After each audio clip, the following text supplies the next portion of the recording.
तो कैसे हैं आप सब अच्छे ही होंगे और अपनी स्टडी बहुत अच्छे से कर रहे होंगे। तो मैं रजनी मौर्य और आपका हार्दिक स्वागत है साहित्य अकादमी चैनल पर। और अगर आप मेरे चैनल पर नए हैं तो सबसे पहले सब्सक्राइब कीजिए और फिर बेल आइकन ज़रूर प्रेस कीजिए, जिससे मेरा जो भी नया वीडियो आए उसका नोटिफिकेशन आपको ज़रूर मिले। और अगर क्लास अच्छी लगती है तो लाइक कीजिए और बेल और शेयर भी ज़रूर कीजिए। तो मैं भक्ति काल से अत्यंत महत्वपूर्ण प्रश्नोत्तरी लेकर आई हूँ जो हमेशा एग्जाम में पूछे जाते हैं, और यह PYQ प्रश्न है। तो आप इसको मॉक टेस्ट के रूप में लगा सकते हैं और अपना मूल्यांकन कर सकते हैं। तो देर ना करते हुए हम चलते हैं पहले प्रश्न की ओर। तो पहला प्रश्न है, धर्म का प्रभाव कर्म, ज्ञान और भक्ति इन तीनों धाराओं में चलता है। इनमें से किसका कथन है? रामचंद्र शुक्ल का, रामकुमार वर्मा का, अजय प्रसाद द्विवेदी या फिर नागेंद्र का? तो इसका सही आंसर है आचार्य रामचंद्र शुक्ल का। अगला प्रश्न है, रामचंद्र शुक्ल के अनुसार रहीम के बारे में कौन सी बातें सही हैं? तो रहीम के बारे में कौन सी बातें सही बताई हैं? यह संस्कृत, अरबी और फारसी के पूर्ण विद्वान थे। हिंदी काव्य के उतने मर्मज्ञ कवि नहीं थे जितनी फारसी के थे। उनकी दानशीलता हृदय की सच्ची प्रेरणा के रूप में थी। उनकी सभा विद्वानों और कवियों में सदा भरी रहती थी। जब इनमें से कोई कुछ मांगने आता तब भी उन्हें अपनी दरिद्रता का अनुभव नहीं होता था। तो इसका सही आंसर है, पहले हम इसमें देखते हैं कि कौन सा सही है। तो यह संस्कृत, अरबी, फारसी के पूर्ण विद्वान थे।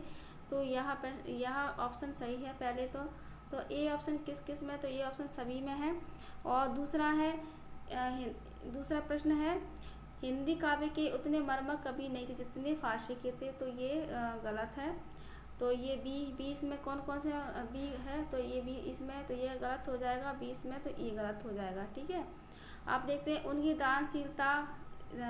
दानशीलता हृदय की सच्ची प्रेरणा के रूप में है। तो ये सही बात है, उनकी दानशीलता। तो ये तो बी में भी है और डी में भी है। अगला है, उनकी सभा विद्वानों और कवियों से सदा भरी रहती थी। तो ये वाला सही है, भरी रहती थी, ये सही है। तो इसमें ये भी सही है और इसमें ये सही है। और जब इनमें कोई कुछ मांगने आता तब भी उन्हें अपनी दरिद्रता का अनुभव नहीं होता था। तो इसमें ये वाला ऑप्शन नहीं है। तो बी वाला गलत ही था, तो ये ऑप्शन भी अपने आप गलत हो जाएगा। तो हमारा सही आंसर है डी, यानी कि ए, सी और डी। ठीक है, तो ए, सी इसका सही आंसर है। अगला प्रश्न है, रहीम की कविता नगर शोभा की मुख्य विशेषताएं हैं क्या क्या है? इसमें नगर का संकुचित वर्णन किया गया है। तो ये और पहले हम इसमें इसमें जो सही है वो अगर हम निकाल लेंगे तो हमारा आंसर जल्दी मिल जाता है। और दूसरा है, इसमें वर्ण व्यवस्था के अनुसार उनके जाति की स्त्रियों का वर्णन किया गया है। इसमें स्त्रियों को उस उत्कृष्ट कोटि का बताया गया है। ये स्त्रियाँ अपना उत्पाद बेचने का काम करती थी। तो इसका सही आंसर क्या है? तो सबसे पहले ये इसमें नगर का संकुचित वर्णन किया गया है, ये तो बिल्कुल सही आंसर सही है, ये वाला ऑप्शन। और दूसरा, इसमें वर्ण व्यवस्था के अनुसार उनकी जाति की स्त्रियों का वर्णन किया गया, तो ये भी सही है। तो 1 और 2 किस में सही है? 1 और 2 इसमें भी है, इसमें भी है, और इसमें नहीं है, तो ये गलत हो जाएगा। और अब ये 2 इसमें नहीं, तो ये भी गलत हो सकता है। ठीक है, अब हमारे पास ये है ए और बी ऑप्शन रह गए हैं, तो हम इसमें ही मिलान करते हैं। अब इसमें स्त्रियों की को उत्कृष्ट कोटि का बताया गया है, तो ऐसा कुछ नहीं है इसमें।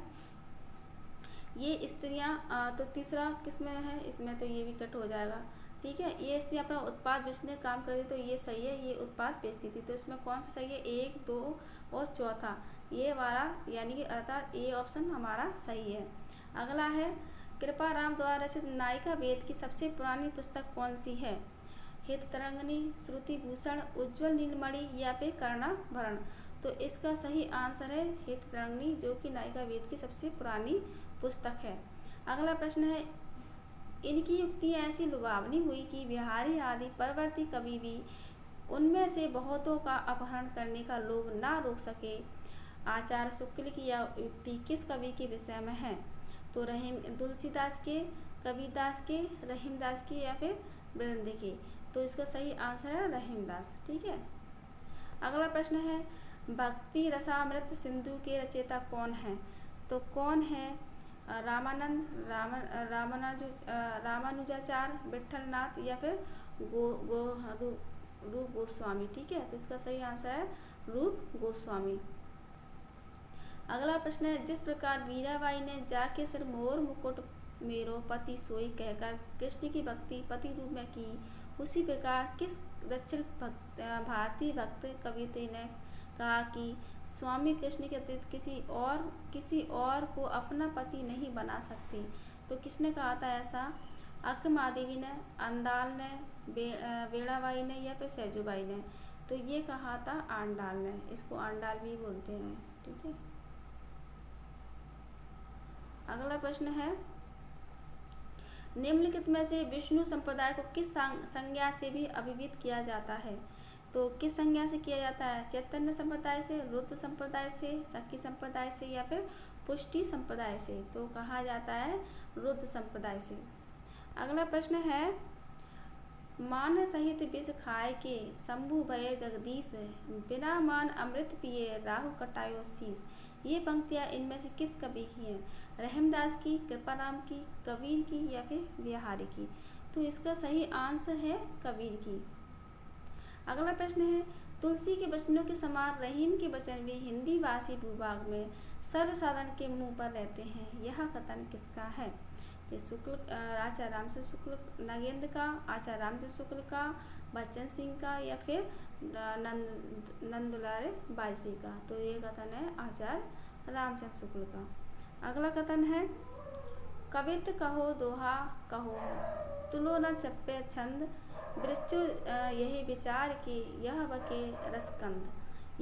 यह पंक्तियाँ किसकी हैं? तुलसीदास की, रहीमदास की, कबीर की या फिर रसकान की? तो ये है रहीमदास की। ठीक है, अगला प्रश्न है, रहीम कृत मदनाष्टक की भाषा क्या है? खड़ी बोली, ब्रज, अवधी या फिर राजस्थानी? तो सही आंसर है खड़ी बोली। अगला प्रश्न है, भक्ति आंदोलन का लोक जागरण किसने कहा? भक्ति आंदोलन को लोक जागरण किसने कहा? ये थोड़ा कट गया है तो माफ करना। नगेंद्र ने, रामविलास शर्मा, राव संस्कृतयान या फिर हजारी प्रसाद द्विवेदी? तो ये कहा है हजारी प्रसाद द्विवेदी ने। भक्ति काल को बौद्ध धर्म की देन किसने कहा है?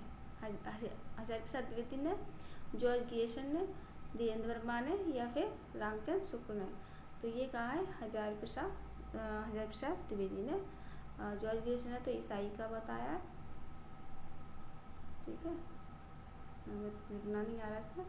और रामचंद्र शुक्ल ने जनता की चित्तवृत्तियों का बताया है। ठीक है, अगला है, अपने पौरुष से हताश जाति के लिए भगवान की शक्ति और करुणा की ओर ध्यान ले जाने के अतिरिक्त दूसरा मार्ग ही क्या था? यह कथन किसका है? रामचंद्र शुक्ल का, विद्यानिवास मिश्र का, हजारी प्रसाद द्विवेदी का या फिर नामवर सिंह का? तो यह है आचार्य रामचंद्र शुक्ल का। अगला प्रश्न है, अद्वैतवाद के अनुसार क्या है? जीव और ब्रह्म एक है, संसार सत्य है, जीव और ब्रह्म अलग अलग है, ब्रह्म विशेषण युक्त है? तो इसका सही आंसर जीव और ब्रह्म एक है। अगला प्रश्न है, कृष्ण के साथ राधा की महानता किस संप्रदाय की विशेषता है? श्री संप्रदाय की, ब्रह्म संप्रदाय की, रुद्र की या फिर सनकादि की? तो ये है सनकादि की। ठीक है, अगला प्रश्न है, कमल दल नयन की उन्मानी, बिसरत ना ही सकी मोमन में मंद मंद मुस्कानी। यह पद चरण किसकी रचना है?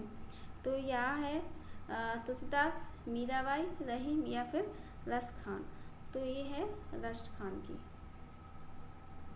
अगला प्रश्न है, हिंदी का भक्ति काल बाहरी आक्रमण की प्रतिक्रिया है, यह कथन निम्नलिखित में से किस विद्वान का है? जॉर्ज ग्रियर्सन का, हजारी प्रसाद द्विवेदी का, आचार्य रामचंद्र शुक्ल का या फिर उपयुक्त में से कोई ही नहीं? तो इसका सही आंसर है, बाहरी आक्रमण का कारण बताया है आचार्य रामचंद्र शुक्ल ने। निम्नलिखित में से कौन ब्रह्म संप्रदाय के प्रवर्तक हैं? तो विष्णु स्वामी, निम्बार्क, हित, हरिवंश या माधवाचार्य? तो ब्रह्म संप्रदाय के प्रवर्तक है माधवाचार्य। तो मित्रों ये हुए हमारे भक्ति काल के कुछ महत्वपूर्ण प्रश्नोत्तरी। अगर आपको मेरी क्लास अच्छी लगती है तो प्लीज़ सब्सक्राइब कीजिए और शेयर भी ज़रूर करना जो हिंदी प्रेमी जो विद्यार्थी हैं उनको। और वीडियो को अंत तक देखने के लिए बहुत बहुत आभार।